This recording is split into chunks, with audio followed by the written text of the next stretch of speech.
El objetivo de este webinar, que agradezco que asistan, es un poco explicar, bueno, realmente estamos en un entorno movidito, diría yo, y la idea aquí es, vamos a hablar un poco durante este tiempo que nos da el sistema, sobre, de alguna manera, las herramientas que podemos utilizar para mitigar un poco este entorno tan movido, y sobre todo, pues ver qué nos interesa desde dos puntos de vista. Lo vamos a ver desde un punto de vista de on-premise, que es realmente donde estamos ahora todo el mundo, pero como estamos yendo hacia una transición de cloud, lo que vamos a tratar es también todo este tipo de herramientas, pues cómo se presentan en el cloud. ¿Se me escucha bien? Sí, sí. Perfecto. Bueno, en primer lugar, me permitirán que me presente. Yo soy el director financiero de Afirma Group. La verdad es que, bueno, he tenido varios tipos de experiencias, pero siempre en servicios. Empecé en auditoría y luego, pues, he estado siempre en multinacional y siempre ligado al tema de servicios. Y en cuanto a lo que es el tema de Asapta, bueno, lo que sería más o menos también la otra familia, Navision, pues estuve de responsable para Latinoamérica. Entonces, a nivel personal, bueno, pues tengo 3 niñas y la verdad es que me las quiero mucho, ¿no? Entonces, bueno, dicho esto, ya nos conocemos un poquito más dentro del poco tiempo que nos da el sistema. Y la primera pregunta que nos tenemos que hacer es, ¿qué nos está pasando? Realmente, o sea, ¿qué es lo que nos está pasando, no?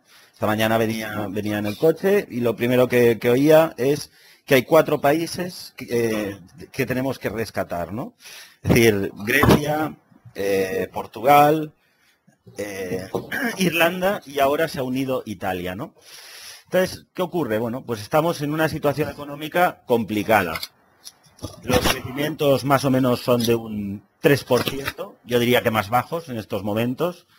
Todos nos encontramos con reducciones de crédito bancario, pero no solo eso, ¿no? Si lo que antes era me vas a dar un Euribor más un diferencial, pues a día de hoy lo que tenemos es un Euribor más lo que de alguna manera ellos consideren y además con un tema de negociar una cierta rentabilidad futura para el banco, es decir, el banco quiere margen.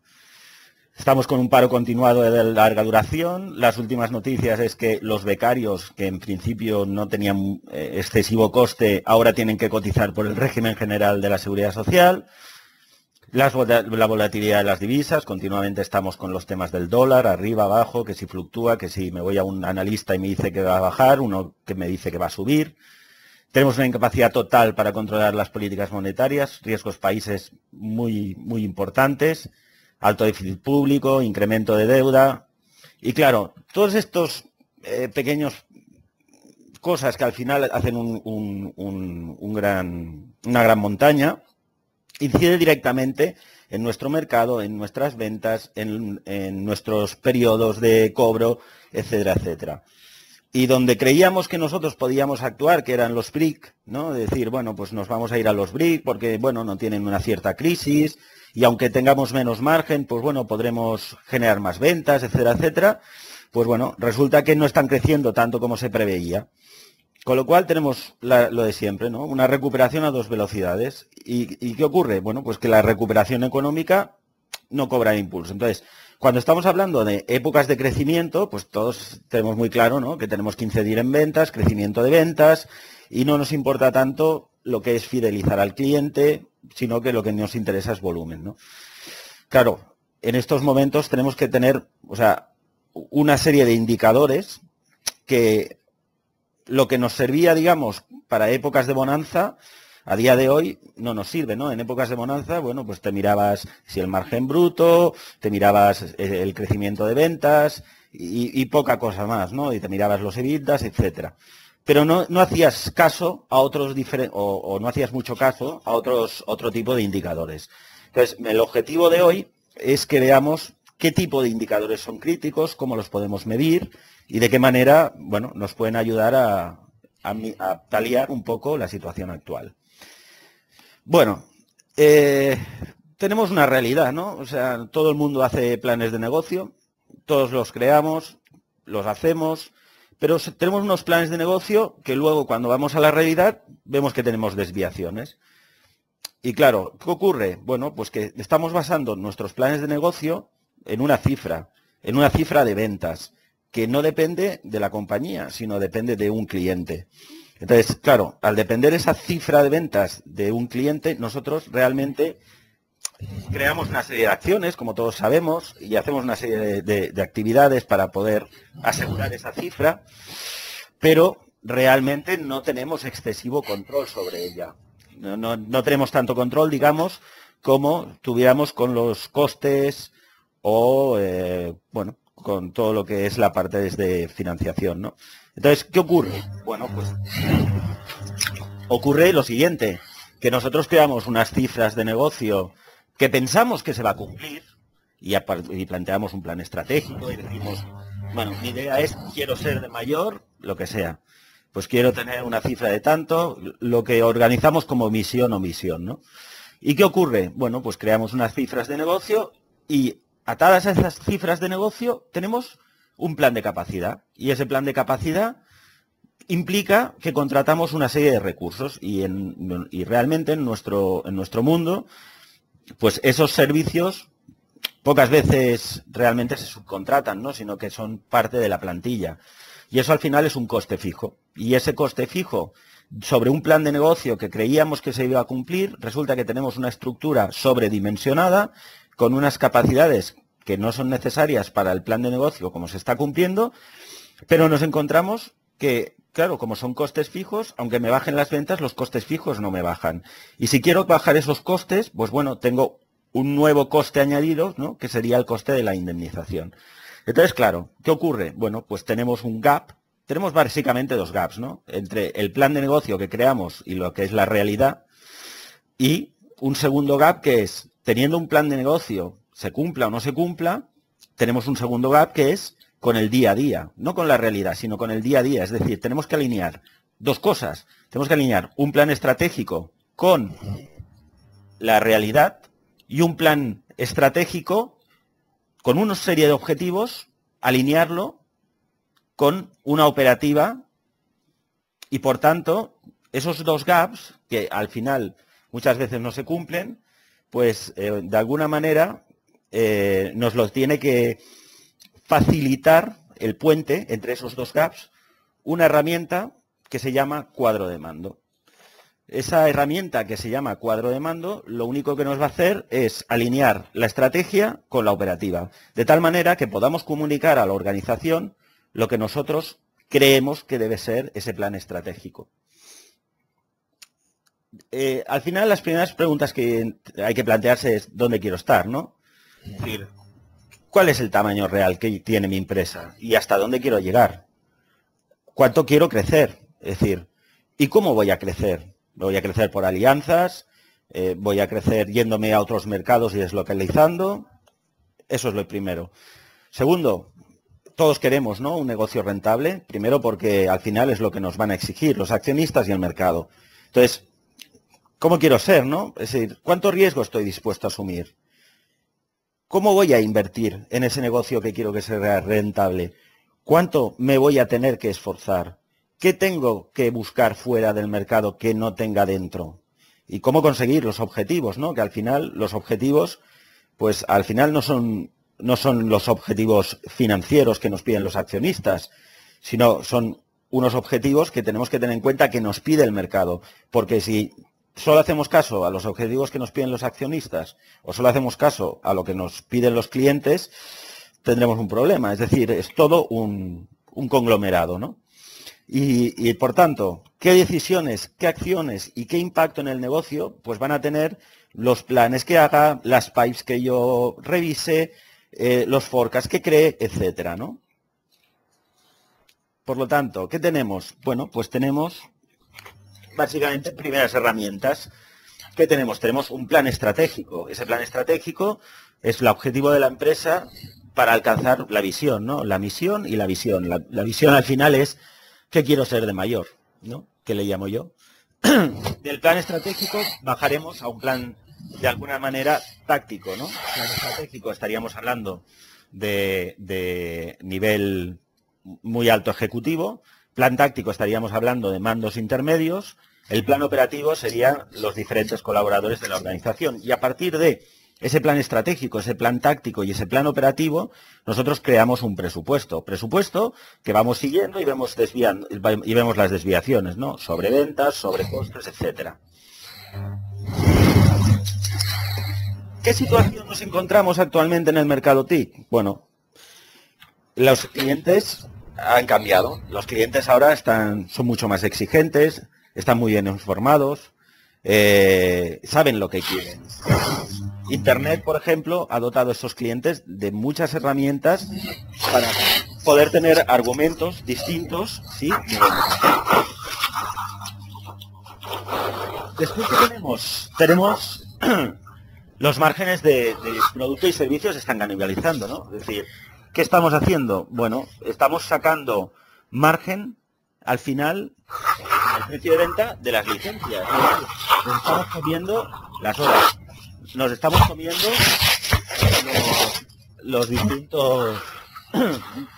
las distintas horas trabajables, ¿no?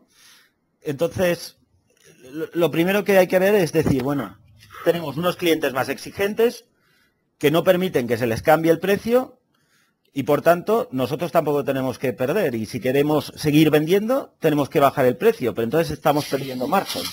Y estamos generando menos horas facturables, etcétera, etcétera, ¿no? Es todo un pez que se come la cola. Nadie quiere pagar más por un producto o servicio. O sea, si tenemos los mismos beneficios, hay productos sustitutivos equivalentes, siempre nos vamos a quedar con el más barato, ¿no? Entonces, ¿qué ocurre? Bueno, pues que al final lo que tenemos son dos conceptos. Uno es el producto y otro es el servicio. Y el producto, bueno, ¿qué podemos hacer? El producto, pues bueno, tiene menos margen. Eso ha ido cambiando con el pasar del tiempo, pero tiene menos margen. ¿Y qué ocurre? Bueno, pues que ese producto que en su día era el que más margen tenía, como veremos después, resulta que poco a poco me ha ido bajando el margen y un servicio que en su día tenía menos margen, a medida que ha pasado el tiempo, ha sido puro margen. Entonces, tenemos dos conceptos aquí. Los primeros dos conceptos que quiero poner encima de la mesa, que es lo que llamamos el margen y la rotación. Es decir, ¿qué ocurre con el producto? Pues el producto tiene un margen muy bajo, pero sin embargo yo puedo coger ese producto, o sea, una Vision, sea lo que sea, y lo puedo clonar, ¿no? Y revender. Y por tanto, lo que estoy aumentando es mis ventas vía rotación. Y por otro lado, el servicio que tengo una serie de consultores, ¿sí? Que todo es margen al final, porque me lo estoy haciendo yo. Pero ¿qué ocurre? Que yo no puedo coger ese consultor, ¿no? Y duplicarlo, triplicarlo o cuatruplicarlo, ¿no? Entonces, ¿qué tengo? Pues tengo una diferenciación en el tema de producto con un margen más bajo y un servicio y una rotación alta, pero en cambio en servicio al final voy a una estrategia de margen, ¿no? Por lo tanto, al final, ¿qué ocurre desde un punto de vista de partner, ¿no? Que el cliente simplemente va a ir a donde perciba una diferenciación y por tanto tenemos que diferenciarnos en varios temas. Y sobre todo tenemos que recordar una cosa, ¿no? Que para un cliente la tecnología siempre es un medio, o sea, nunca ha sido un fit. Para nosotros sí que lo es, pero para un cliente, es decir, lo puede hacer así, como lo puede hacer con un Excel, como lo puede hacer, ¿sí? Pero digamos, frente a malas noticias, entre comillas, no tenemos que tener claro una cosa, y es que al final crisis significa oportunidad. Y hay un montón de empresas que salen reforzadas, ¿no? ¿Y por qué salen reforzadas? Bueno, pues porque han hecho sus deberes en épocas anteriores y porque han tenido mucho cuidado, ¿sí?, de lo que son los indicadores, que es lo que vamos a hablar ahora. Entonces, al final, para ponernos en contexto, un poco la evolución, ¿no?, de todas estas... La evolución del mercado, ¿no? Al principio, en los 80, era un mercado de productos, ¿no?, que tenía, bueno, pues tenía unos márgenes importantes y la programación, las horas hombre, casi se regalaban, ¿no? En el mercado, en los 90 pasamos a un mercado de servicios, ¿no?, donde al final, ¿qué estamos haciendo? Bueno, pues estamos cobrando unas horas, ¿no? Bueno, y pasamos hacia un margen puro. A mediados de los 90, ¿qué pasa? Bueno, el mercado de clientes empieza a cambiar, ¿no? Y dice, bueno, ya no quiero un producto estándar. Yo ahora lo que quiero es un producto, de alguna manera, a medida. Quiero un producto a medida. ¿Y qué pasa en el 2000? En el 2000 pasamos a un mercado de soluciones, donde el cliente nos dice, sí, yo quiero un producto a medida, pero además lo quiero integrado con un ERP, con lo cual al final yo lo que estoy creando es una solución. ¿Y qué nos está pasando ahora del 2011 en adelante? Pues que estamos pasando a una tipología de mercado como es el de cloud computing. Que el cloud computing al final todos lo sabemos, todos lo estamos leyendo todos los días en los periódicos, ¿no? Es un cambio importantísimo, es la segunda revolución, es un cambio en tecnología, es un cambio en cultura y sobre todo es un cambio en modelo de negocio. ¿De acuerdo? Entonces, ¿cómo podemos hacer esto? Bueno, pues con un sistema de medición que se llama, ¿no? Tenemos la visión y estrategia, como hemos visto, y lo que se trata es coger ese plan, racionalizarlo, modelarlo y pasar a lo que llamamos una serie de objetivos. Es decir, yo tengo mi plan, me puedo plantear al final unas tácticas y de ahí tiene que salir una serie de objetivos que quiero cumplir. ¿Para qué? Para dos cosas. Porque son los objetivos que quiero para mi compañía, quiero que es lo que sea, quiero que sea lo que pienso que voy a ser de mayor, pero sobre todo para buscar un compromiso con la organización. Un compromiso desde un punto de vista de planificación y de alinear, como decíamos antes, la estrategia y la operativa. ¿Y eso qué nos va a permitir? Bueno, pues nos va a permitir poder ejecutar las cosas de forma correcta. Y una vez vayamos ejecutando esas cosas, ¿qué vamos a hacer? Las vamos a monitorizar, vamos a hacer un seguimiento. ¿Para qué? Para acabar generando una evaluación y esa evaluación al final ver cuál es el análisis y posiblemente quizás tengamos que cambiar la visión o las tácticas o el plan o la estrategia, pero siempre a mejor. Pero al final es una rueda, es un círculo perfecto, ¿no? ¿Qué componentes tengo en la gestión del rendimiento y que tenemos que tener todos muy claros? La primera de todas, y que en los 90, a finales de los 90 sí, pero a principios de los 90 ni nos podíamos imaginar, la primera de todas y crítica es el cuadro de mando, que como decía, ¿no? Al final es alinear la estrategia con la operativa. Y el cuadro de mando está compuesto, como veremos después, de dos componentes importantes, que por eso se llama en inglés Balance Scorecard, que es el balance, que es una serie de dimensiones, donde vamos a ver la empresa de una forma global, holística, y por otro lado serán los scorecards, que serán los objetivos. Eso lo vamos a ver ahora. ¿Qué tenemos después? Las tablas de indicadores, que no hay que confundir con el cuadro de mando. El cuadro de mando es una información a nivel estratégico y a nivel